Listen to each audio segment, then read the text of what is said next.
everybody, and welcome back to another Wheel of Time video. Today we're going to be addressing one of the biggest requests I get on a regular basis as to what video I should make. We're going to take a look at the top 10 fighters within the Wheel of Time story.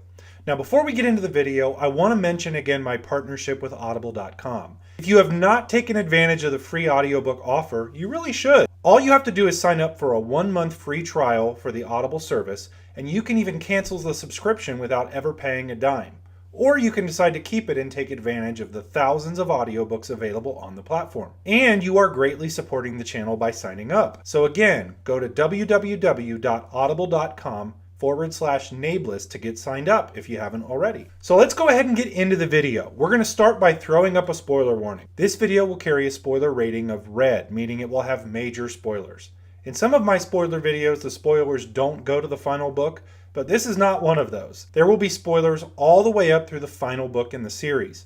If you do not want to have anything spoiled, click away now and watch the videos when you have finished the series. So let's get into the top 10 fighters in the Wheel of Time. Before I get into my list, let me give you the rules I used to judge who made the list and what order they went in. First, no special abilities can be used. For example, channeling the One Power, entering the World of Dreams, using Terangrial. These things are not going to be allowed in our fights. Things like luck and Tavira nature will be allowed, as those things are a part of their fighting technique, as well as the Warder Bond will also be counted. The second rule is that I am judging their competency in one-on-one battles, not necessarily in warfare. These are my thoughts as to who would win in a one-on-one fight. Along with that, only melee weapons will be allowed, no bows or throwing knives.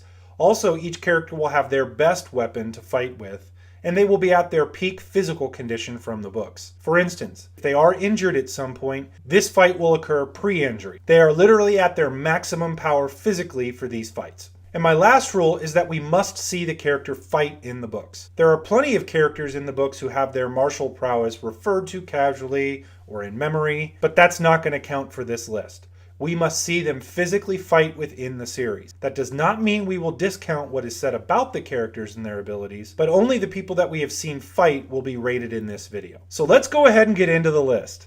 Coming in at number 10, we have Torum Raiatan.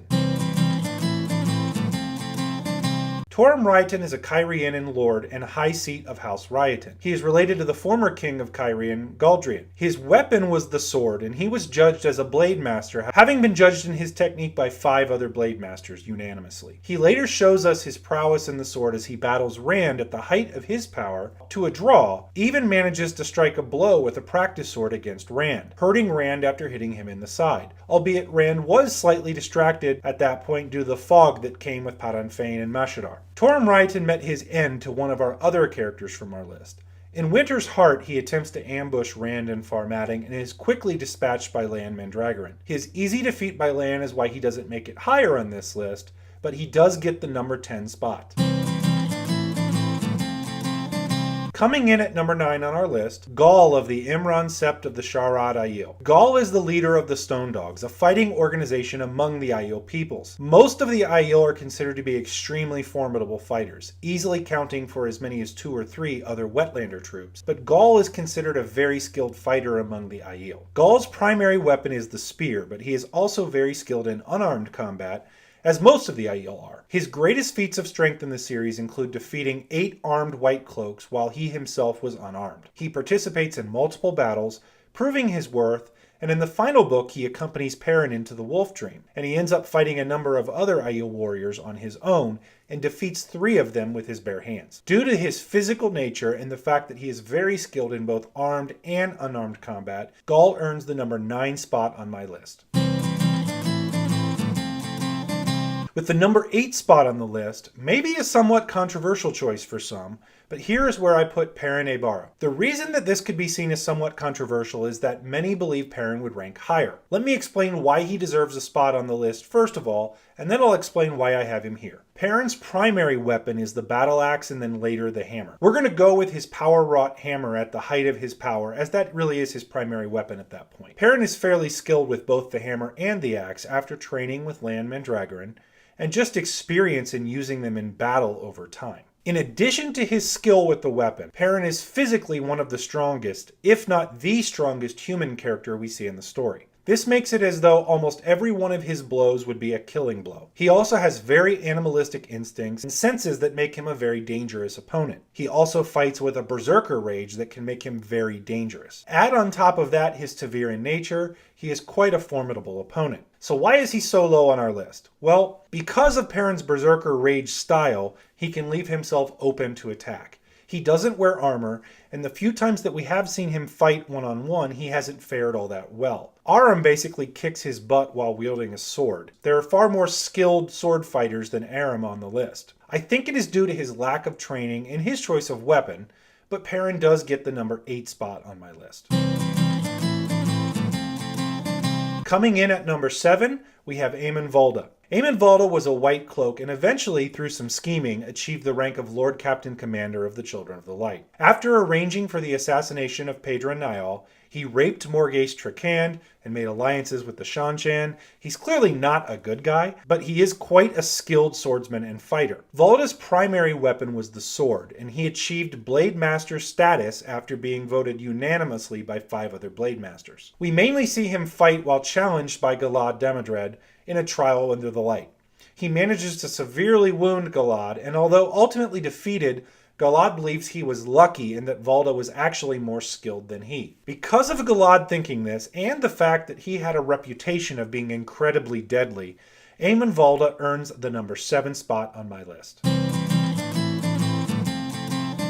Coming in at number 6, everyone's least favorite character in the series, Gawyn Trakand. Gawyn Trakand is the brother to the Queen of Andor and the warder to the Amyrlin seat. His primary weapon is the sword, and he is quite skilled at its use. One of the first feats of strength we see is him defeating Hamar, the head warder, during the deposing of Swan Sanche. Hamar was accounted a Blade Master, and by defeating him in single combat, Gawyn earns that title as well. He defeats another warder Sleet often when they spar, and he is considered to be one of the best fighters among the warders. Gawyn later defends Egwene against 3 blood knives that he could barely even see, and these are considered to be the elite soldiers of the Shanshan Empire. Gawyn, while quite annoying, is a very skilled fighter and earns the number 6 spot on the list.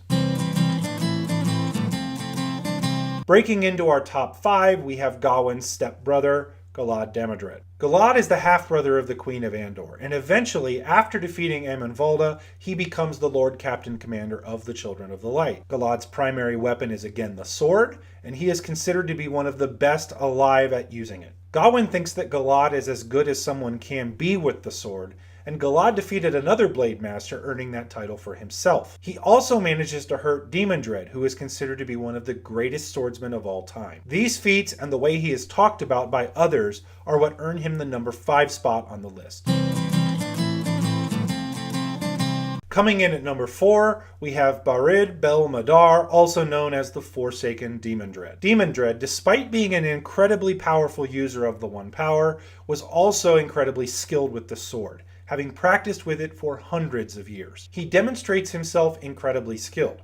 We see him in his first duel against Gawyn, who at the time was using 3 blood knife rings. He sees the assassination attempt coming and is really easily able to defeat Gawyn, who is a great swordsman in his own right. Later, Galad fights him, wearing a Foxhead Medallion copy. Galad manages to wound him, but later Demandred is able to defeat Galad and cuts off his sword arm. Galad is later defeated by Lan Mandragoran, but only after Demandred plunges his sword into Lan in what would have been a killing wound. Demandred defeats 2 Blade Masters and almost defeats a 3rd. These feats alone, along with his reputation, give him the number 4 spot on the list. Coming in at the number 3 spot on the list, we have the second of our Taviran boys, Matrim Cauthon. These last 3 spots were really difficult to pick, and they really could be interchangeable, honestly. Mat is from the 2 Rivers and is therefore highly skilled in both the bow and the quarterstaff. Mat also has the blood of Manetheren running through him, probably more so than our other characters. And because of this, he seems to remember various fighting techniques. Later, when given memories from past lives, he has even more battle acumen. Add to this his extreme luck due to his Taviran nature, and he is extremely difficult to best. Mat's primary weapon will be the Ashendari, a spear-type weapon with a butt end and basically a sword point at the other end. Matt's skill with the quarterstaff makes him a perfect candidate to use the Ashendari. Matt's first feat of strength is when he defeats both Galad and Gawain together with just a quarterstaff, right after being healed of his connection to the Shadar Logoth dagger. Given that these are two characters from our list already, this is quite a feat to beat both of them at the same time. He later successfully fights off the Golem, an inhuman creature that is extremely fast and almost impossible to kill. Matt's luck frequently comes into play, and that coupled with his extreme skill make him very deadly. Matt gets the number 3 spot on the list. Coming in at number 2, we have the Dragon Reborn himself, Rand al'Thor. Although Rand is primarily known for his channeling abilities, he was an extremely skilled fighter and swordsman in his own right. He has been trained by Lan Mandragoran extensively, trained with the Aiel in unarmed combat, and has many memories and inherited skills from Lews Therin, his previous life. In regards to his feats of strength, he defeats the High Lord Turok, a blade master from the Shan-Chan, before he had really even learned the sword. Rand later trains against 6 swordsmen, the best he could find, and offers to pay them if they could defeat him, and none could.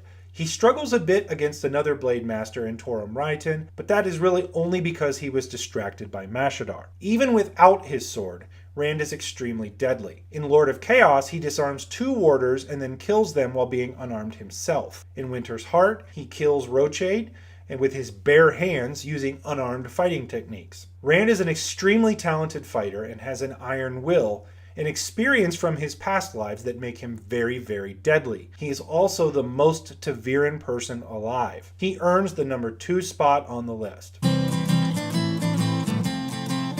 And lastly, coming in at number 1, probably not a surprise to anyone, Lan Mandragoran. Lan was considered by Robert Jordan to be the best fighter in the series. Lan was a warder and trained from birth to avenge his homeland of Malkir. Lan is very skilled with many different weapons, but his main weapon is the sword. He proves his skill with the sword time and again. He kills Myrddraal, defeats a blade master in Torum Raitan with extreme ease.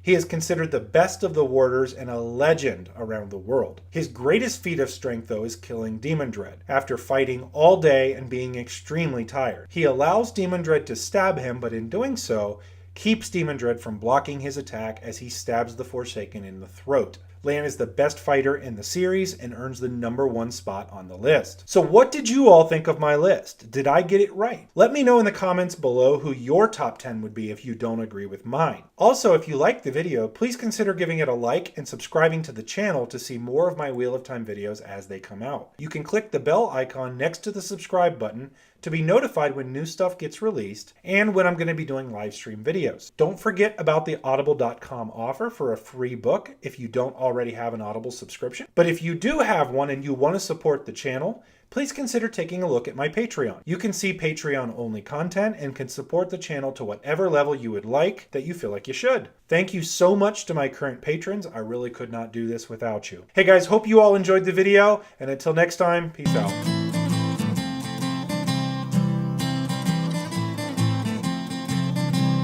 Tinker in the kitchen with a job of work to do. Mistress up above, slipping on a rope of blue. She prances down the staircase, a fancy